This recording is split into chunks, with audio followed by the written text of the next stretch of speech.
Next बच्चे अपन समझते हैं अब आप यहाँ पे कायरलिटी। ठीक है, वर्ड लिखा कायरलिटी, राइट। मीनिंग क्या है कायरलिटी का? जैसे लिखा हुआ है कायरलिटी मीनिंग दी हैंडेडनेस।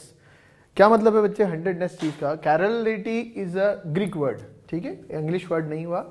इसका जो मीनिंग है हमारा वो है हैंडेडनेस से। हैंडेडनेस का मतलब क्या हो गया? जैसे राइट हैंड का मिरर इमेज लेफ्ट हैंड, ठीक, ये वाले पार्ट का मिरर इमेज ये हो गया। अब वर्ड जैसे लिखा हुआ कायरलिटी, तो इसका मीनिंग हमारा था the property of non super impossibility of any object और molecule on to its mirror image is known as chirality. इस हाथ का मिरर इमेज ये वाला हाथ लिया, ठीक, दोनों को ऐसे सुपर इम्पोज नहीं कराना, दोनों का ओरिएंटेशन क्या किया? सेम किया पहले, राइट, ओरिएंटेशन सेम किया, देन उसके बाद यहां पे क्या किया? एक दूसरे के ऊपर सुपर इम्पोज करा के देखा। As the fingers are not identical, thumb एक साइड दूसरे साइड इधर थंब, तो यहां पे एक हाथ दूसरे हाथ को सेम ओरिएंटेशन के ऊपर या सेम फ्रेम ऑफ रेफरेंस के रेस्पेक्ट में एक दूसरे को सुपर इम्पोज नहीं कर रहा। सुपर इम्पोज करने का मतलब कंप्लीटली एक दूसरे को क्या करना? ढांक लेना। अब यहां पे बात करें तो जैसे वर्ड लिया नॉन सुपर इम्पॉसिबिलिटी, तो जैसे यहां पे एक एग्जांपल अपन ने कंसिडर किया, कार्बन, ये जैसे मॉलिक्यूल है, तो मैंने यहाँ पे मॉलिक्यूल लिया हुआ है दैट्स कॉल्ड 2-क्लोरोब्यूटेन, ठीक है। इस 2-क्लोरोब्यूटेन में इस कार्बन के रेस्पेक्ट में यहाँ पे एमी है, ईटी लिया, CL wedge line and hydrogen is on dash line. कोई भी एक ज्योमेट्री हमने अज्यूम कर ली। अगर इस कंपाउंड का मैं मिरर इमेज बनाता हूं, ठीक, तो मिरर इमेज अगर बनाता हूं तो यहां मैंने जैसे मिरर प्लेस किया, मिरर आप चाहे जहां पे रख सकते हो, ठीक है, this is a 3D molecule. हमने क्या किया? मिरर को कहीं भी रख सकते हैं, हमने यहाँ पे एक मिरर इस जगह पे अज्यूम कर लिया। जैसे मैंने मिरर यहाँ पे अज्यूम किया तो इसके रेस्पेक्ट में जो इमेज दिखेगी वो ये वाली दिखेगी। अब ये जो इमेज होगी इसके अंदर हमारे पास क्या हो गया? ये दोनों ग्रुप अभी यहाँ पे लेफ्ट हैंड साइड पे पॉइंट आउट हो रहे हैं, तो लेफ्ट हैंड साइड से होंगे तो यहाँ पे क्या हो गया? ये राइट हैंड साइड पे पॉइंट आउट होना शुरू हो गए, राइट। इसके सामने ये वाली इमेज दिखेगी, एमी के सामने एमी नजर आएगा, ईटी वाला पार्ट हमारा लेफ्ट हैंड साइड पे जा रहा था और यहाँ पे राइट हैंड साइड पे जा रहा था। अब जैसा भी मैंने कहा कि जैसे इस हाथ का मिरर इमेज ये लिया, दोनों का फ्रेम ऑफ रेफरेंस सेम किया अपन ने, उसके बाद एक दूसरे के ऊपर सुपर इम्पोज करवाया, वैसे के वैसे ही इसका इमेज अपन ने यहाँ पे लिया और इस मॉलिक्यूल को इस एक्सिस के अबाउट 180 डिग्री टर्न कर दिया, ठीक। जैसे ये वाला पार्ट लिया, इसका इमेज ये 180 डिग्री टर्न किया, देन सुपर इम्पोज किया। सिमिलरली यहां पे इस वाले कंपाउंड का इमेज लिया, 180 डिग्री टर्न किया और 180 डिग्री टर्न करने के, तो ये मॉलिक्यूल इस तरह से दिखेगा। सी दिस, ये वाला पार्ट हमारा एमी हो गया, एमी के नीचे ये एमी। इसको जब मैं 180 डिग्री टर्न करूंगा तो जो ग्रुप मेरे पास अभी यहाँ पे ऐसे पॉइंट आउट है, अगर मैं हाथ की फिंगर से यहाँ पे शो करूं तो ये मेरा इथाइल ग्रुप हो गया, ये क्लोरीन, ये वाला पार्ट हाइड्रोजन और ये वाला पार्ट मिथाइल। 180 डिग्री टर्न करूंगा तो we are able to get this part. कहने का मतलब ये जो ग्रुप है, this is chlorine, this is hydrogen, this is ethyl, यहां से इसको 180 डिग्री टर्न कर दिया, इथाइल यहां पॉइंट आउट हो गया, methyl as it is. H वाला पार्ट जो है वो आउटसाइड आ गया क्योंकि ये ग्रुप घूम के अंदर चला गया, तो सीएल तो जाएगा डैश लाइन पे और एच आ जाएगा वेज वाली लाइन पे। अब हमें क्या करना है? ये मॉलिक्यूल को इसके एग्जैक्टली नीचे प्लेस कर देते हैं। ये इथाइल हो गया, यहां पे अगर देखूंगा तो ये वाला जो पार्ट है बाहर कौन सा वाला ग्रुप आ रहा है? हाइड्रोजन, और यहां कौन आ रहा है? सीएल। अब हम चेक करते हैं कि whether the molecule is able to superimpose और नॉट। ये वाला पार्ट एमी, ये वाला पार्ट एमी, दे आर व्हाट? आइडेंटिकल, कोई दिक्कत नहीं है। इधर कौन? इथाइल, इधर कौन? Ethyl, they are what? Identical. यहां बाहर वाली वैलेंसी कौन सी है? क्लोरीन। यहां बाहर वाली वैलेंसी कौन सी है? Hydrogen. Are they are same? No. तो ये दोनों सेम नहीं है, इसका मतलब हमारे पास ये कंपाउंड जो है एक दूसरे के रेस्पेक्ट में, यानी कि मिरर इमेज जो है वो नॉन सुपर इम्पॉसिबल हुआ।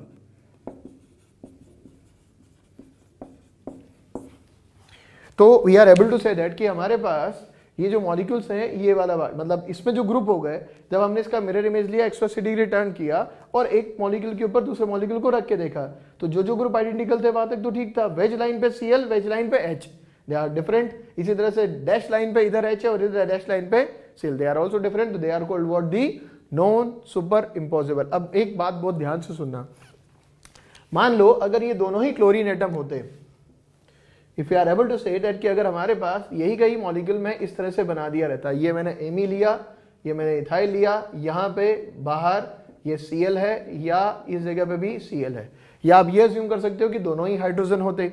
अब वही सेम केस जो यहाँ पे अपन ने किया, ये मिरर लिया, मिरर में इस कंपाउंड का इमेज बनाया, इमेज जब बनाऊंगा तो मुझे यहाँ पे इसकी इमेज कुछ इस तरह से दिखाई देगी, और ये वाला पार्ट जब अपन ने 180 डिग्री टर्न किया, आई सेड 180 डिग्री टर्न, अब ये जैसे 180 डिग्री टर्न किया तो रेस्पेक्टिवली इधर क्या हुआ, इधर Me, इधर क्या हो गया Et, यहाँ पे ये अब दोनों ही आइडेंटिकल Cl है तो Cl बाहर और Cl अंदर। अब Cl अंदर वाला पार्ट हुआ, इस वाले कंपाउंड को इसके नीचे रख के देखो, जैसे इसके नीचे रख के देखोगे तो रेस्पेक्टिवली यहाँ पे क्या होगा, तुम्हें दिखेगा ये Me, इधर Et है, इधर वाले पार्ट में हमारे पास ये Cl, इधर वाले पार्ट में हमारे पास Cl, Me के नीचे Me, सेम ग्रुप, इथाइल के नीचे ethyl, again same group, outside Cl, दोनों ग्रुप आइडेंटिकल, Cl आइडेंटिकल हो गया। तो that means we are able to say that कि this is what the super impossible.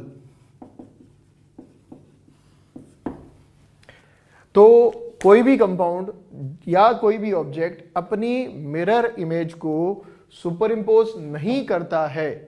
कोई भी कंपाउंड या कोई भी ऑब्जेक्ट अपनी मिरर इमेज पे अगर सुपर इम्पोज नहीं होता है तो ऐसे कंपाउंड को हम कायरल कंपाउंड बोलते हैं, और कंपाउंड की ये प्रॉपर्टी को कायरलिटी वर्ड बोलते हैं। ठीक है, the property of non super impossibility on any object और molecule on to its mirror image is known as what the chirality. जैसे अगर हम इसको समझें तो हमारे पास यहाँ पे क्या हो गया, these are the molecule has been given. अब इसमें आप इसको ऐसे रिलेट कर लो कि ये जो 4 ग्रुप है हमने इसको इस तरह से रखा, ठीक, मिथाइल हो गया, इथाइल हो गया, और ये दोनों हमारे पास यहाँ पे क्लोरीन के ओरिएंटेशंस हो गए। ठीक है, well we have created a tetrahedral. अब इस टेट्राहेड्रल के रिस्पेक्ट में अगर मैं फाइंड आउट करूं, ये ग्रुप लाल वाला जो पेन है दिस इज गिवन मिथाइल, ये इथाइल हो गया, बाहर कौन, क्लोरीन, इधर भी कौन, क्लोरीन। अगर मैं यहाँ पे इस लाल और नीले वाले पेन के रिस्पेक्ट में इसको कट करूंगा तो दोनों क्लोरीन एक दूसरे के क्या होंगे, मिरर इमेज।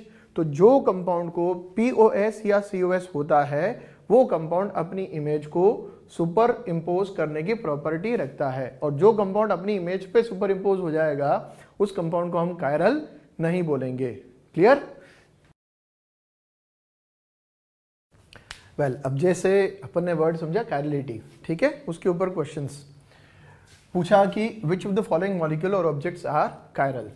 कायरल देखने के लिए क्या है, सिंपल सी कंडीशन है, इफ एनी कंपाउंड और मॉलिक्यूल और any object do not have the plane of symmetry and centre of symmetry, दोनों ही अगर अनअवेलेबल होगा then it is what called as chiral compound. जैसे बताया chirality is the property of super impossibility, non super impossibility on to the mirror image. तो आपको कुछ नहीं करना, कायरल अकायरल फाइंड आउट करने के लिए ये फाइंड आउट करना है कि हमारे पास कंपाउंड में POS या COS है या नहीं है। अच्छा, जैसे मैंने कहा कि हम बात कर रहे थे ऑप्टिकल एक्टिविटी की, तो हम काफी सारी चीजें POS सिमेट्री एलिमेंट के थ्रू ये देख चुके हैं कि जैसे अगर इन कंपाउंड्स में मुझे ये पूछा जाए कि कंपाउंड ऑप्टिकली एक्टिव या इनएक्टिव है या नहीं है, तो आपके पास मोर ओवर कंडीशंस यही वाली है।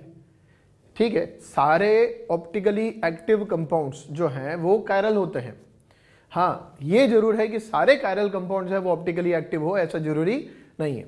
बट आप ये देख सकते हो कि अगर आपके पास इन जनरल ये पूछा गया कि इनमें से कौन सा कंपाउंड ऑप्टिकली एक्टिव है, पूछा कि कौन सा कंपाउंड जो है हमारे पास ऑप्टिकल एक्टिविटी को शो कर सकता है, तो हम यहाँ पे simple plane of symmetry, centre of symmetry देख के ये आइडेंटिफाई कर सकते हैं कि whether this compound is able to rotate the plane of polarised light और नॉट। ठीक है, जैसे आ जाते हैं हम यहाँ पे इसी वाले मॉलिक्यूल के ऊपर। अभी अभी हमने इसी वाले मॉलिक्यूल का एग्जाम्पल लिया था जिसमें अपन ने कायरलिटी को फाइंड आउट किया था।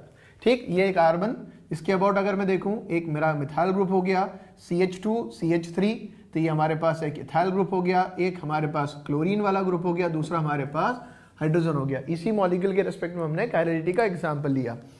अगर मुझे पूछा कि इस कंपाउंड में कायरलिटी है या नहीं है, तो हमने चेक किया था कि अपनी मिरर इमेज को सुपर इम्पोज नहीं कर रहा था। तो इसके अंदर ये सब, अब हर कंपाउंड का मिरर इमेज निकालने तो बैठेंगे नहीं, क्या करना रहेगा, simply you check the POS and COS, क्योंकि जिन भी कंपाउंड में प्लेन या सेंटर का कोई भी कंडीशन फंसता है, ठीक है, किसी में प्लेन होता है, किसी में सेंटर होता है, या हो सकता है किसी में दोनों हो, तो अगर कंपाउंड में प्लेन या सेंटर में से कुछ भी एक पार्ट अवेलेबल हो गया या दोनों अवेलेबल हो गए, तो वो कंपाउंड हमारा ऑप्टिकल एक्टिविटी को शो नहीं करता और आप उसको कंपाउंड को अकायरल भी कह सकते हो। तो यहाँ पे अगर हम देखेंगे तो अभी अभी अपन ने ये 4 ग्रुप ऐसे बनाए थे, एक बार फिर से मैं ड्रॉ कर देता हूं उसको। ये मैंने यहाँ पे एक सिंपल सा टेट्राहेड्रल क्रिएट किया। आप इस चीज को घर पे ही बना सकते हो, 4 पेन लेके, 4 पेंसिल लेके। तो हमारे पास इस तरह से ये हो गया methyl, ethyl, chlorine and another one is what, hydrogen. अब यहाँ पे अगर देखूंगा किसी भी दो बॉन्ड को लेते हुए अगर मॉलिक्यूल को मैं बाइसेक्ट या डिवाइड करूं दो बराबर हाफ में, तो वो मैं नहीं कर पाऊंगा। और वो इसलिए नहीं कर पाऊंगा क्योंकि मेरे पास चारों की चारों वैलेंसी कार्बन के ऊपर डिफरेंट लगी हुई है। तो डिफरेंट लगी हुई है तो रेस्पेक्टिवली कंपाउंड को ना तो पीओएस है, और रही बात सीओएस की, तो सीओएस में तो वैसी कंडीशन ये होती है कि ग्रुप के सामने नेक्स्ट वाला ग्रुप भी आइडेंटिकल होना चाहिए, वो भी नहीं आ रहा। तो हमारे पास यहाँ पे क्या हो गया, पीओएस और सीओएस दोनों अवेलेबल नहीं होगा।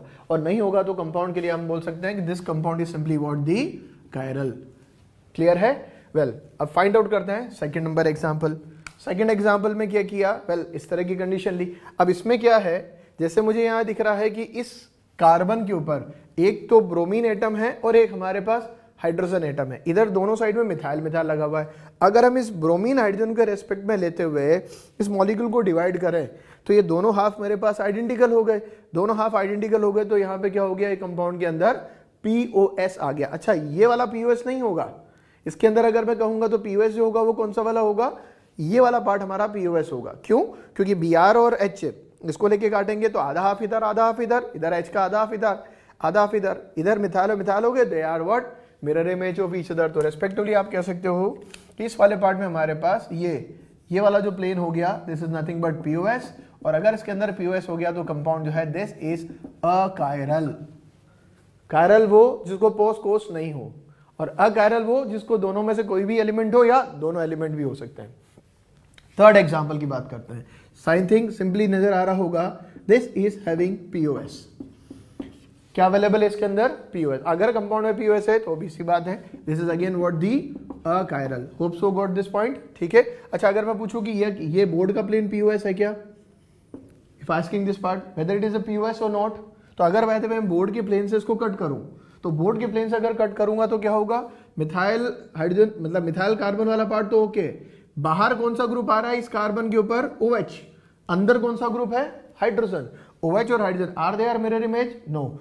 इधर भी OH और H हो गया, are they are mirror image, no. तो इन दैट केस कंपाउंड के अंदर ये वाला पीओएस नहीं है। हाँ, लेकिन ऐसे अगर डिवाइड कर रहे हो तो OH के सामने OH है, H के सामने H है, मिथाइल के सामने मिथाइल है, this is having non chiral, ये कह सकते हो कि अकायरल कंपाउंड। वेल, अब नेक्स्ट देखते हैं अपन यहाँ पे नंबर 4। वही सेम चीज अपने देख लिया, दिस इज हैविंग पीओएस। यहाँ पे क्या हो गया, क्लोरीन के सामने क्लोरीन। तो अगर चाहे तो आप इसको मॉलिक्यूल को ऐसे भी रिप्रेजेंट करके देख सकते हो, ये chlorine up side, hydrogen down side, chlorine up side, hydrogen down side. इसको अगर मैं फाइंड आउट करूँ यहाँ पे, तो ये वाला पार्ट हमारे पास इस तरह से बन गया, और ये कह सकते हो कि इसमें एक दूसरे के रिस्पेक्ट में मिरर इमेज है, that means this is what, the POS. अगर पीओएस आ गया, कंपाउंड क्या हो गया, अगेन अकायरल। ठीक, chiral means POS COS unavailable, और अगर अकायरल दैट मींस इधर पीओएस और सीओएस या दोनों में से दोनों अवेलेबल।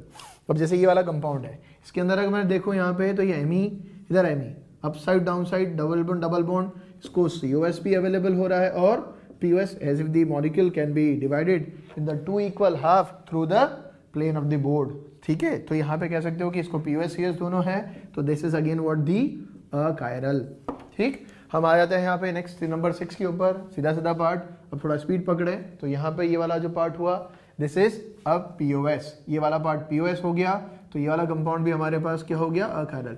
अच्छा, ये कोई जरूरी नहीं कि पीओएस 1 हो, 2 हो, 3 हो। कंपाउंड में अगर हमारे पास कोई भी पीओएस आ गया, जैसे ये वाला कंपाउंड, इसको ये पीओएस हो गया, इसको अगर मैं दूसरा देखूंगा तो बोर्ड का प्लेन फ्लैट मॉलिक्यूल है, ये भी पीओएस हो गया। तो 1 हो चाहे 2 हो, अगर पीओएस आ गया दैट मींस अकायरल, सीओएस आ गया अकायरल। इसी तरह से इसकी बात करते हैं। अब जैसे ये है, देखो इधर ब्रोमीन बाहर की तरफ पॉइंट आउट है, इधर ब्रोमीन अंदर की तरफ पॉइंट आउट है, एक बाहर एक अंदर। इसको अब इस तरह से कर सकते हो कि ये वाला जो पार्ट हो गया हमारे पास, this is basically B R outside, this is basically B R inside. तो हमारे पास ये इस तरह का पार्ट हो गया। Are they are mirror image, एक दूसरे के रिस्पेक्ट में मिरर इमेज नहीं है। बी आर बाहर है तो इधर बाहर वाली वैलेंसी कौन सी है, हाइड्रोजन। तो अगर बाय द वे तुम इसको यहाँ पे ऐसे पॉइंट आउट करो, लाइकवाइज इस तरह से कट करो, तो are you are able to get the POS, तो उसको पीओएस नहीं हुआ। इसी तरह से अगर मैं बोर्ड के प्लेन से कट करूं, यहाँ पे मेरे पास मिथाइल वाला ग्रुप, इधर मेरे पास मिथाइल वाला ग्रुप, ये वाली वैलेंसी अगर कहूंगा तो हाइड्रोजन वाला ग्रुप, बोर्ड के प्लेन से कट कर दो, बोर्ड के प्लेन से कट करोगे तो क्या होगा, बाकी सब तो ठीक है पर इधर Br है और अंदर वाली वैलेंसी कौन सी है, हाइड्रोजन। इधर अंदर वाली वैलेंसी, बाहर वाली वैलेंसी कौन सी है, हाइड्रोजन। तो ये दोनों हमारे पास क्या हो गया, डिफरेंट वैलेंसीज। तो इस वाले प्लेन से इसको कट नहीं कर सकते, that means this compound is not having POS। Centre of symmetry की बात करें, दिख ही रहा है साफ साफ, ये वाला जो ग्रुप है, ये वाला ग्रुप है, these are what lying downward side. ये दोनों जो पार्ट होगा हमारे पास, एक बाहर एक अंदर है, तो यहां से तो सेंटर बनने का कोई केस ही नहीं है। तो कंपाउंड को ना तो POS है ना COS है, इसका मतलब ये कंपाउंड हमारे पास क्या हो गया, कायरल। Got it, fine. अब आ जाओ जरा इस वाले पार्ट पे, देखो see this, methyl methyl upward downward, ठीक, सेंटर से पास कर रहा है। इधर वाली साइड में Cl is outside, Cl is outside. इधर यहां पे क्या हो गया, Cl इज इनसाइड, एक बाहर और एक अंदर वाला ग्रुप। तो we are able to get the COS। Compound में क्या मिल रहा है हमें, सेंटर ऑफ सिमेट्री। अगर कंपाउंड में सेंटर ऑफ सिमेट्री मिल रहा है, वट एवर, ये हो गया हमारे पास अकायरल। क्या हो जाएगा ये, अकायरल। इधर आ जाते हैं, अब ये देखो इस एग्जाम्पल में और इस एग्जाम्पल में क्या डिफरेंस और सिमिलरिटी दिख रही है। डिफरेंस तो ये हो गया कि यहां पे हमने दोनों Br को वेज लाइन पे दे दिया, यहां वेज और डैश दे दिया। अच्छा, वैलेंसीज देकर देखूंगा इस कार्बन पे, इस कार्बन पे अगर देखूंगा ब्रोमीन मिथाइल, ये एंटायर ग्रुप और एक हाइड्रोजन वाली वैलेंसी, 4 डिफरेंट वैलेंसी। इसको भी थी, इसको भी 4 डिफरेंट वैलेंसी थी। इसमें भी हमारे पास वैलेंसी वाइज तो डिफरेंट डिफरेंट पार्ट है ही सी। जैसे यहां पे हो गया हमारे पास ब्रोमीन, एक हो गया हाइड्रोजन, एक हो गया मिथाइल और एक ये पूरा एंटायर ग्रुप। इसी तरह से इस कार्बन के ऊपर मिथाइल, ये एंटायरली पूरा ग्रुप, एक हाइड्रोजन हो गया। तो कहने को अगर देखा जाए तो इस कार्बन पे अलग अलग तरह के डिफरेंट ग्रुप्स लगे हुए हैं। POS की बात करें, कायरल अकायरल की अगर बात करें तो दिख रहा है कि अगर बाय द वे मॉलिक्यूल को इस वाले प्लेन से कट किया, अब जो फ्लोरीन है ना, वो फ्लोरीन तो front side outside the plane और अंदर जो है वो हाइड्रोजन है, तो उसको अगर कट किया तो हमने ऐसे कट किया, Br के सामने Br आ गया, दैट मींस हमारे पास इस कंपाउंड में क्या अवेलेबल हो गया, सेंटर तो अभी भी कहीं नहीं दिखेगा क्योंकि एक ही फ्लोरीन है, बाकी कोई दूसरा है नहीं, और यहाँ पे group upside down side different हो रही है। तो इस केस में POS है, COS नहीं है, लेकिन कंपाउंड को क्या बोलेंगे, अकायरल। फाइन। आ जाओ जरा नंबर 10 वाले एग्जांपल के ऊपर। इस कार्बन के ऊपर जो ग्रुप है वो कौन सा है, साइनाइड। क्या दूसरा साइनाइड है, CN है, नहीं। इस वाले पार्ट में क्या हो गया, पूरा वाला पार्ट इस प्लेन से कट करोगे तो सारी चीजें ठीक थी कि सब आइडेंटिकल वाला पार्ट आ रहा था, लेकिन इधर CN है और बैक साइड में कौन है, हाइड्रोजन। अब एक CN और एक हाइड्रोजन हो गया, again that means not the mirror image of each other. तो यहां पे कह सकते हो कि ये हमारे पास जो है it is also not having POS। और चेक कर लो बच्चे, ये वाला पार्ट POS होगा क्या, नहीं। ये वाला पार्ट POS हुआ क्या, नहीं।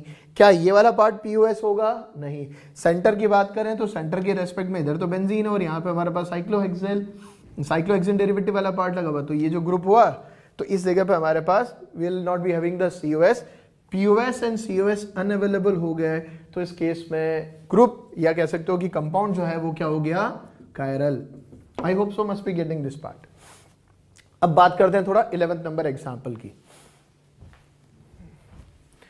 11 नंबर एग्जाम्पल के अंदर मैं ये पार्ट रब कर रहा हूं, आराम से आप इसको पॉज करके एक बार एग्जाम्पल्स लिख लेना, जिससे कि तुम ये चेक कर सको कि इनको कायरल अकायरल कैसे देखना है। देन उसके बाद जो सॉल्यूशंस अपन ने लिखे हैं, जो विजुअलाइजेशन कर रहे हैं, स्लोली इस वीडियो को देखते हुए या स्लोली थोड़ा सा इसको रन करते हुए you are able to find out that कि किस तरह से हम POS और COS को फाइंड आउट कर रहे हैं।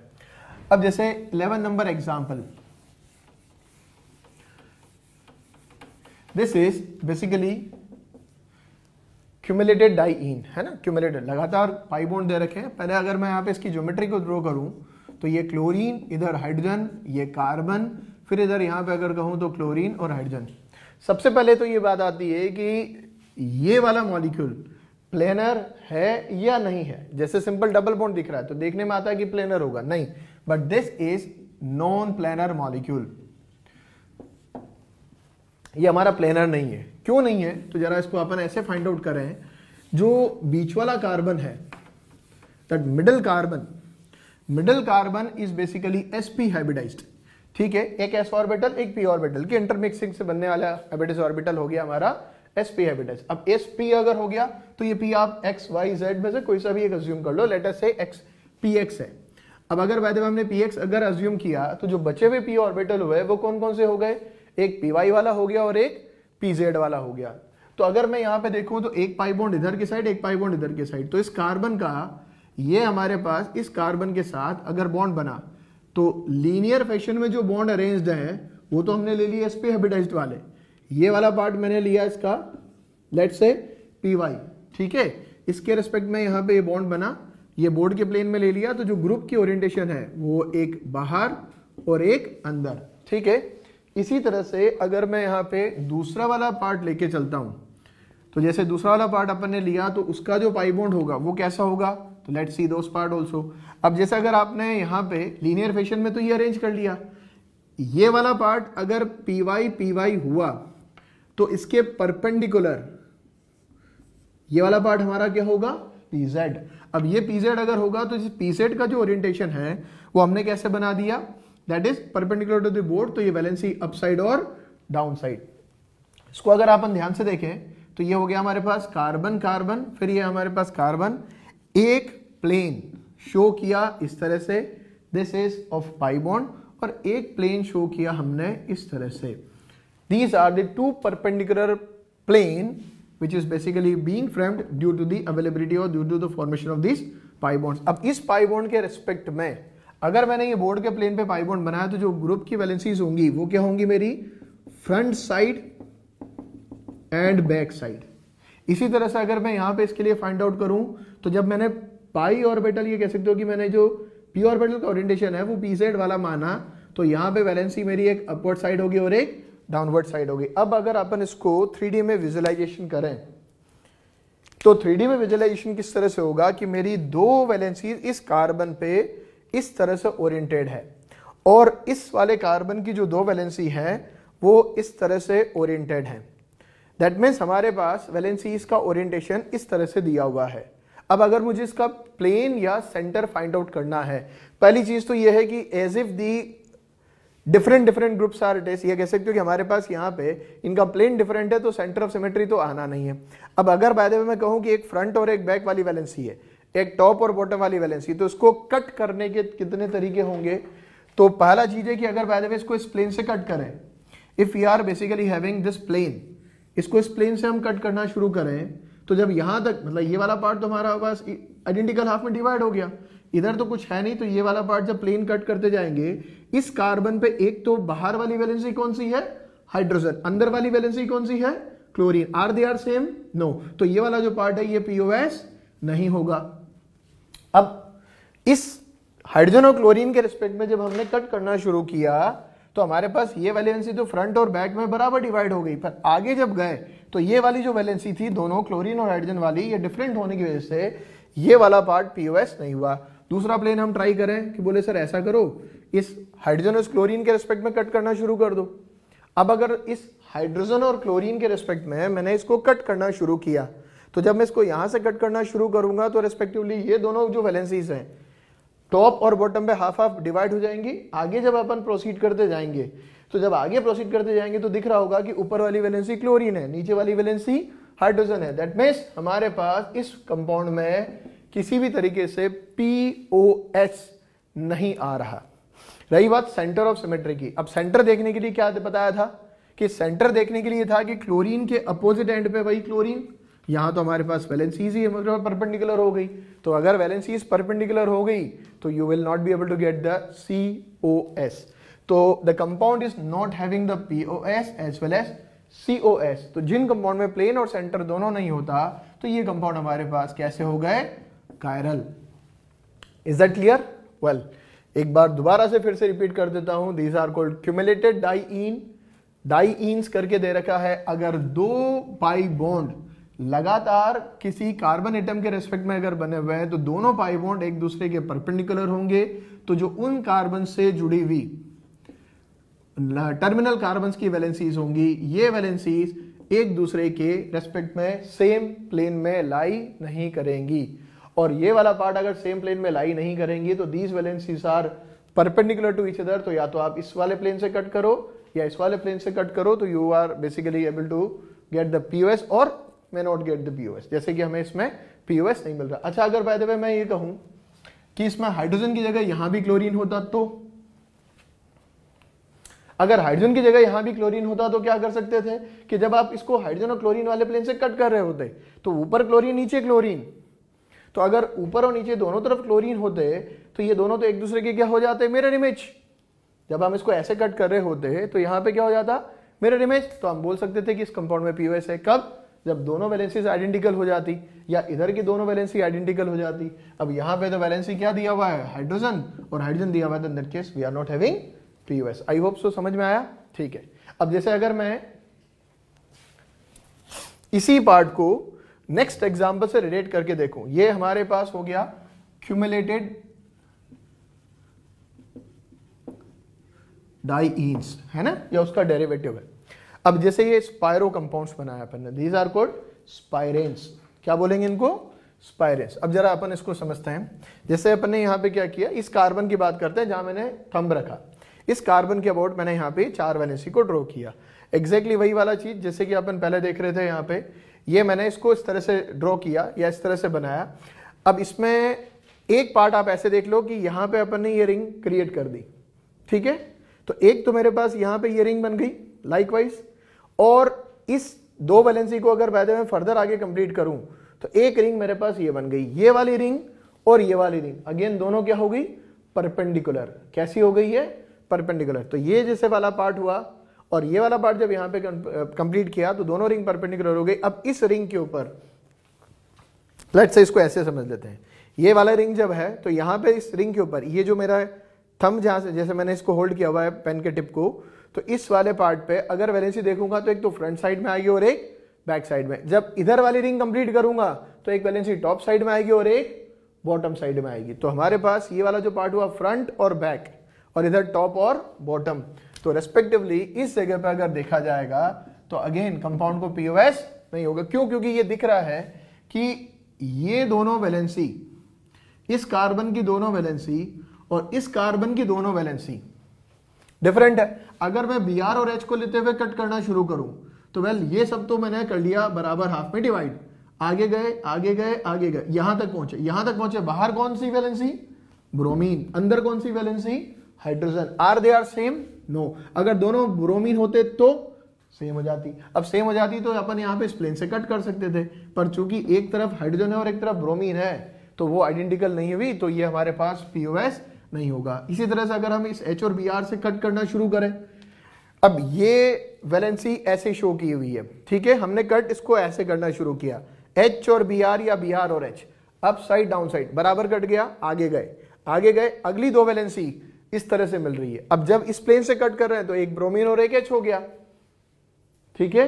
अब अगर एक ब्रोमीन और एक H हो गया तो रेस्पेक्टिवली ये हमारे पास आइडेंटिकल नहीं होने की वजह से कंपाउंड में पीओएस नहीं है। सीओएस की वैसे ही बात नहीं कर सकते क्योंकि again these are what seems to be perpendicular. तो यहां पे अगर देखूंगा तो इसके रेस्पेक्ट में कोई बीआर नहीं है, ऐसे ही एच के रेस्पेक्ट में बाहर कोई एच नहीं है, इस एच के रेस्पेक्ट में यहाँ कुछ नहीं है, तो ये हो सकता है कि पीओएस और सीओएस नहीं है। दैट मींस कंपाउंड हमारे पास क्या हो गया, chiral. A little typical examples, ठीक है। थोड़ा सा एक बार इसको वापस से रिवाइंड करके दोबारा से सुनोगे, थोड़ा सा विजुअलाइजेशन करोगे, केमिकल बॉन्डिंग का यूज करोगे, हाइब्रिडाइजेशन का यूज करोगे, तो थोड़ा सा आपको ये जो है फिगर्स समझने में आएंगे, ठीक है। आप इसको चाहे से पोज करके एक बार अच्छे से अपने पेपर में बना भी लेना, उससे आप थोड़ा सा और इसमें क्लैरिटी रख सकते हो। Now will see one more part. अब जैसे हमारे पास यहाँ पे एक मॉलिक्यूल दिया, बाइफिनाइल सिस्टम है, दिस इज कॉल्ड बाइफिनाइल, है ना। बेंजीन के साथ बेंजीन है और दोनों ऑर्थो सब्स्टिट्यूएंट मैंने अलग अलग तरह के ग्रुप लगा दिए। एक मिथाइल क्लोराइड, मिथाइल एक तो हमारा क्लोरीन ब्रोमीन हो गया और एक मिथाइल और इथाइल हो गया। सबसे पहले तो हमें ये दिख रहा है कि अगर by the way we are basically having 2 benzene rings और उन 2 बेंजीन रिंग्स के अंदर अगर हमने यहाँ पे 2 बेंजीन रिंग लगाई और 2 बेंजीन रिंग के ऑर्थो सब्स्टिट्यूएंट के ऊपर ग्रुप लगा दिए, ये मैं पेपर का यूज इसलिए कर रहा हूं, मॉडल के भी यूज अपन कर सकते हैं, बट पेपर का यूज इसलिए कर रहा हूं सो दैट आप उसको प्रैक्टिकली फील कर सको एग्जांपल को कि क्या है। ये जैसे दोनों बेंजीन हो गई, लेट अज्यूम। अब इन बेंजीन में क्या किया, दोनों ऑर्थो पे सब्स्टिट्यूएंट डाल दिए। तो अपन ने सब्स्टिट्यूएंट डाल दिए तो दोनों सब्स्टिट्यूएंट में रिपल्शन होगा। जैसे ही रिपल्शन होगा तो ऑब्वियस सी बात है they will not be able to lie in the same plane. ये इस सिंगल बॉन्ड के अबाउट रोटेट हो चुके रहेंगे और ये रोटेशन रेस्ट्रिक्टेड हो जाएगा। क्या हो जाएगा, अगर ये फ्री रोटेशन हो जाता तब तो ये कन्फर्मेशनल आइसोमर्स बना रहे होते। यहां पे हमारा कॉन्फिगरेशनल आइसोमर बनेंगे। ये दोनों रिंग इस तरह से रहेगी। अगर इसको अगर 3D में ड्रॉ करें तो ये 3D में हमारे पास कुछ इस तरह से दिखाई देगी। ये जैसे मैंने यहाँ पे इस वाले पार्ट को, एक रिंग को तो बना दिया इस तरह से, और दूसरी रिंग वाली जो पार्ट हो गई वो हमारे पास हो गई कुछ इस तरह से। ठीक है, थोड़ा डार्क लाइन बना दिया और पीछे वाली लाइन को अपन डॉट बना देते हैं। ये वाली रिंग हो गई हमारी इस तरह से, और ये वाली रिंग हमारी हो गई इस तरह से। एक तरफ है क्लोरीन, एक तरफ है ब्रोमीन। इधर वाले पार्ट में हमारे पास क्या हो गया, this is given as ethyl and this is basically given as methyl. अब I think you are able to see this part. दो अलग अलग प्लेन में लाई करने वाला बेंजीन हो गया। अब इसमें फ्री रोटेशन नहीं होगा। These are again giving to the rise of the stereo isomers. ये हमारे एट्रोप आइसोमर्स कहलाते हैं। खैर आगे बात करेंगे डेफिनेशंस और टर्मिनोलॉजी की। तो अभी बात करते हैं कि अगर बाय द वे इसके अंदर मुझे पीओएस और सीओएस फाइंड आउट करना, as if it is asking that कि कौन सा कायरल है और नहीं है।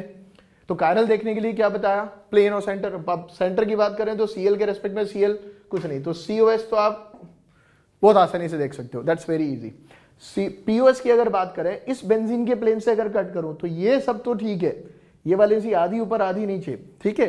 आगे अगर गए, ऊपर कौन, क्लोरीन, गुड, नीचे कौन, ब्रोमीन। अब ये वाले पार्ट से अगर काटा, chlorine bromine, are they are same, no. अगर सेम नहीं है तो ये वाला पार्ट पीओएस नहीं होगा। मतलब हमने क्या किया, इस रिंग के प्लेन से कट करना शुरू किया, ये दोनों डिफरेंट हो गए, नहीं हुआ।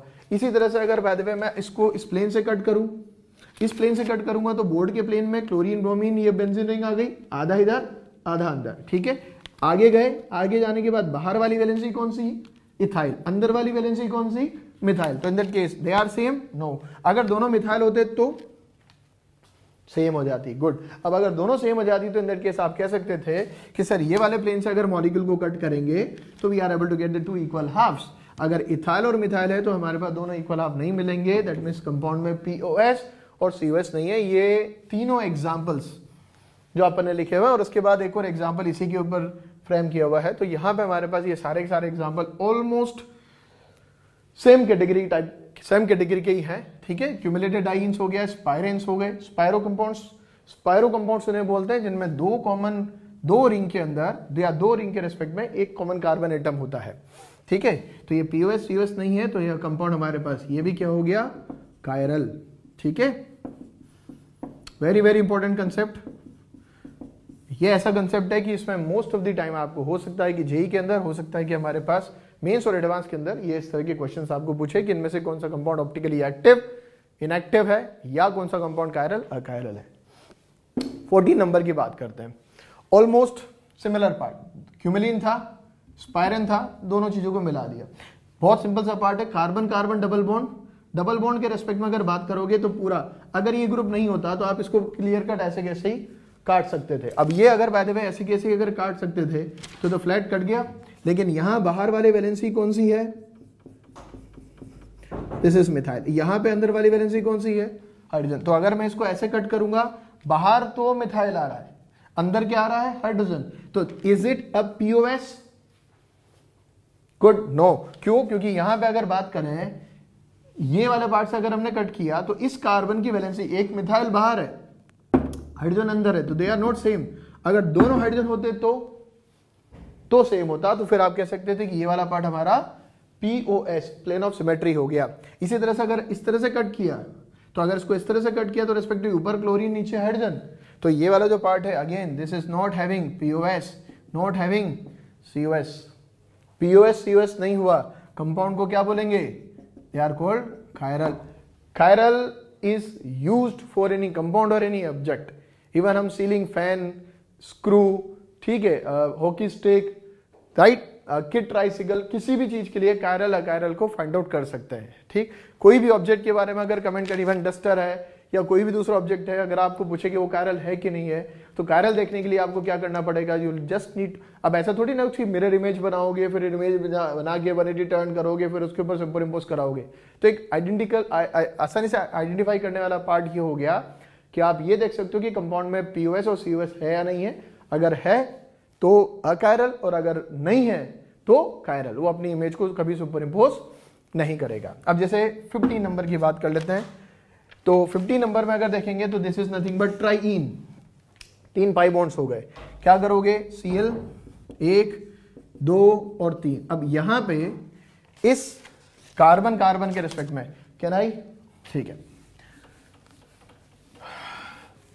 अभी हमने क्यूमुलेटेड डाइईन देखा, तो ये जैसे क्लोरीन कार्बन, ये मैंने यहां पे कार्बन लिया, ये पाई बॉन्ड। मान लो इस पाई बॉन्ड का ओरिएंटेशन हमारे पास py प्लेन में है, नेक्स्ट पाई बॉन्ड का ओरिएंटेशन कैसा होगा, pz प्लेन, फिर नेक्स्ट वाले पाई बॉन्ड का फिर से py प्लेन, और यहां पे क्लोरीन और हाइड्रोजन ये लगा दिया। अब इसको अपन थोड़ा ऐसे ड्रॉ करें, ये तो ले लिया अपन ने py, सेकेंड वाला जो पार्ट है ये फिर से कार्बन फिर से कार्बन, सेकेंड वाला जो पार्ट है उसका पाई बॉन्ड इस प्लेन में, फिर इसके बाद वाला जो पाई बॉन्ड है फिर वापस इस प्लेन में। तो आप इसको ऐसे देखो, ये जो बॉक्स बनाया ये py के लिए बनाया, ये वाला बॉक्स pz के लिए बनाया, और ये वाला बॉक्स अगेन pz के लिए बनाया। तो हमारे पास sorry py pz and again py, बाकी पूरा लीनियर ज्योमेट्री के हिसाब से sp(x) वाला यूज कर लिया, इसमें sp(x) वाला यूज कर लिया, तो पूरा लीनियर हो गया।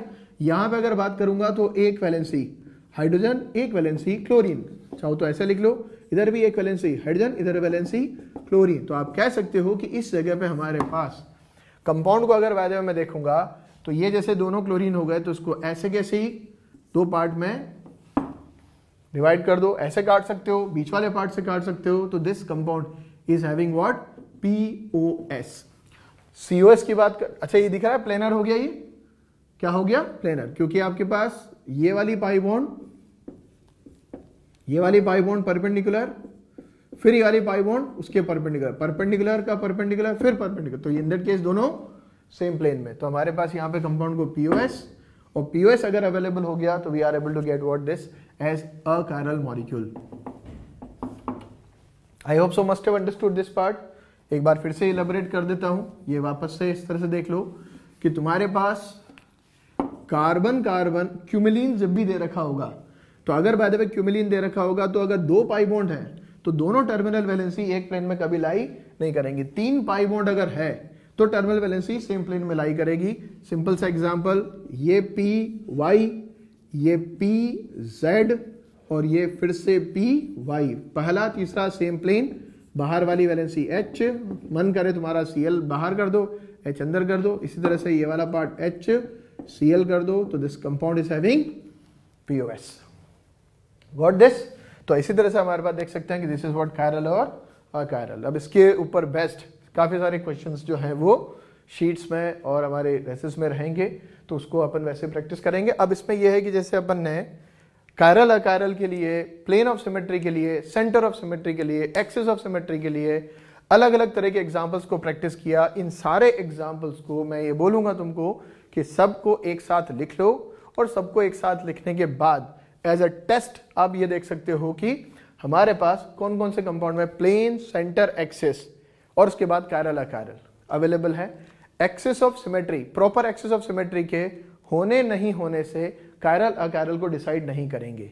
अगर आपको कायरल अकायरल डिसाइड करना है तो आपको 2 चीजें देखनी है। वैसे आप अल्टरनेटिंग एक्सिस देख सकते हो, बट उसके अंदर भी आपको जाने की जरूरत नहीं है। आप देख सकते हो कि प्लेन ऑफ सिमेट्री और सेंटर ऑफ सिमेट्री अगर मैंने किसी कंपाउंड के अंदर फाइंड आउट करना सीख लिया तो मैं कंपाउंड के अंदर नॉन सुपरइम्पोजिबिलिटी वाली जो प्रॉपर्टी है उसको फाइंड आउट कर सकता हूं, या कह सकता हूं कि कंपाउंड के अंदर कायरलिटी को फाइंड आउट कर सकता हूं। आई hope so must have understood. ठीक है।